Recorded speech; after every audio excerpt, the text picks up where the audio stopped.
This is Barbara Kauss. With me is Mary Wommer and Christian Staebler, and this is the second in a series of an interview with Christian talking about his background with Redbone and also with the book he wrote, Redbone, The True Story of a Native American Rock Band. So Christian, we're hoping in this segment that you can tell us a little bit about the book. And Mary, I think you had some questions in particular? Oh, yes. I was looking at all your illustrations and I was wondering, how did you model the illustrations? Are they from photographs? Are they from old clippings? Or are they from your imagination? You mean in the Redbone book? In the Redbone book. Yeah. I didn't do the illustrations, as you know, so it's Thibaut Balayi who did the illustrations.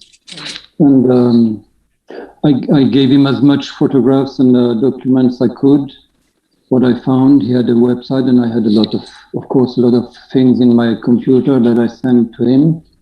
And he has a great imagination. So, and he searched by himself to find places like in parts of that are more historical. He went through the web and he searched himself lots of documents. I tried to give him as much as I could, as much as I found myself, and he really is a great illustrator. So, well, how you inserted the dialogue is just beautiful. The dialogue matches the pictures so wonderfully. Let's take a step back then and talk about the book. How did you start writing it? Where did you get the idea to do it in this format, and how did it come to be? So the first start was when Pete the poet told me he wanted the story of Redbone to be written, but he had only in mind especially the things like when they were in England and met the Queen and such things, really details about the rock band. And I told him, well, it's interesting to put on the website, but to make a book about this, it's not enough. So when he told me that he was taken in the board school, I thought, yeah, that's more interesting because we can not just add little stories about the rock band, but also the American Indians, what they suffered and how they traveled, they went through the whole century. And so that's how I had the idea then to start writing this book. And the second motivation was a friend of mine who is illustrator too. He searched a story to draw, and I proposed it to him, but it didn't work out with him. And so I started to write the book, and then I had the story written, or at least a part of it, and no illustrator anymore. So I searched for another illustrator, and Thibaut came out because my daughter knew him. And it was just magic because I sent him the first what I have written with Sonia. Sonia wrote the dialogues. You said they were great. So yes, it's my wife who wrote the dialogues. I wrote the story. I do the whole researches and interviews, and I developed the story. I wrote it with the chapters and everything. But Sonia took everything again and rewrote everything because to make it more fluid and to make it more fit with what Thibaut had in mind. So it was really a three-person work. And when I saw the first pages that came back that Thibaut wrote, I was just amazed because it's exactly what we had in mind, and it was just magic. Who did you interview? Who did you? Who did you interview? I think you interviewed Pat and Devonna Bellamy and Pete. Yeah, Pete, and I think I had Joe. I had Tony's two brothers of Johnny Marco and I don't remember. James, yeah. James. Yeah. Mm. Okay. So yeah. And what when you interviewed them and did research, what surprised you the most? Yeah, what surprised me the most is when I, in fact, to be more specific, it wasn't Pete the Poe who told me about board schools. It was Pat who told me that Pete was in them. And when I tried to talk to Pete about that, he refused a long time. He didn't want to talk about it, and that was really strange for me. I tried to make him talk about it. He never wanted to talk about it because it was too hard for him.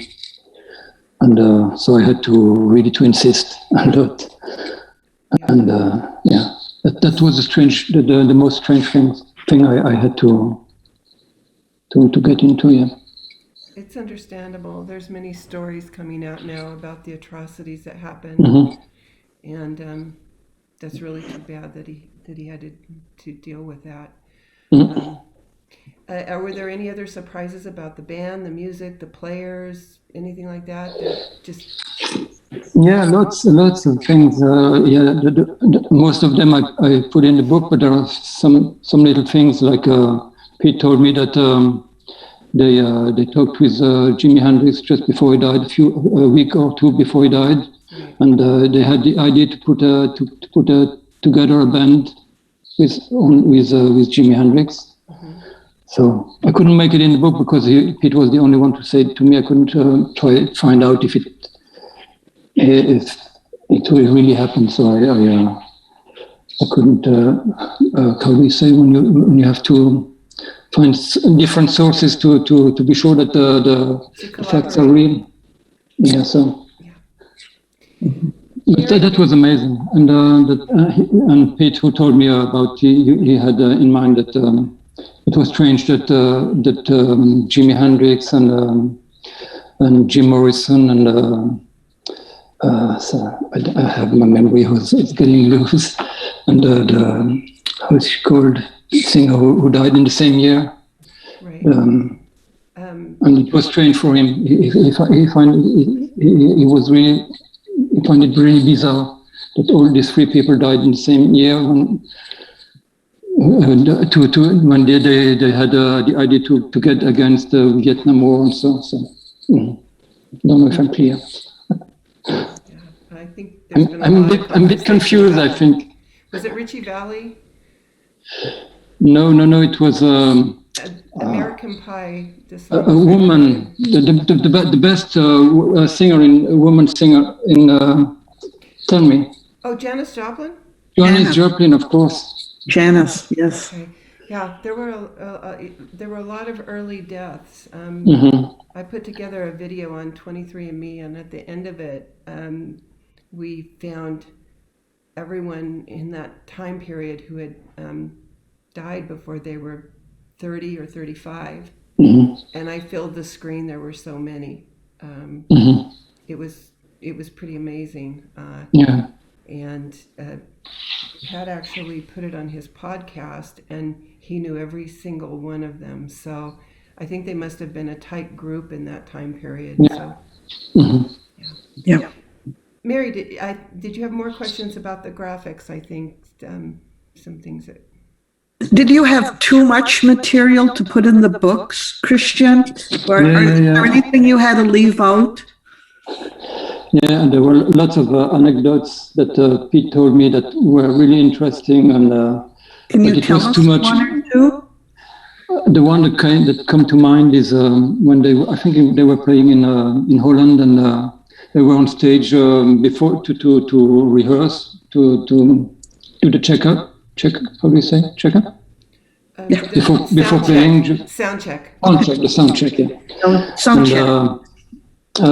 Pat went through it was Pete that went through the stage, and there was a carpet on the floor, and he walked on the carpet and fell because there was a hole under the carpet, and he just could grab himself on the border because there were 20 meters, a hole from 20 meters under the scene, and Pat could get him out. So a really strange thing, and they didn't really have the explanation of it, but.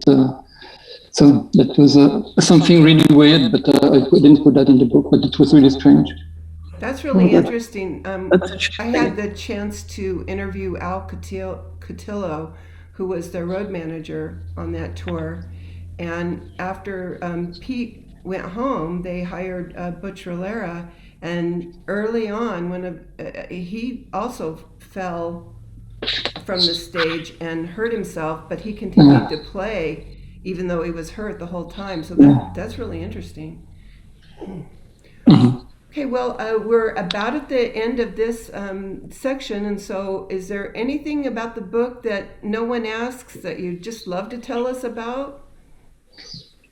Nothing comes to mind now. Okay, fair enough. It Fair was, it enough. was, no, the one thing I can say is that the book was nominated in the Graphic Redbone Awards in America, so it was a big surprise for us.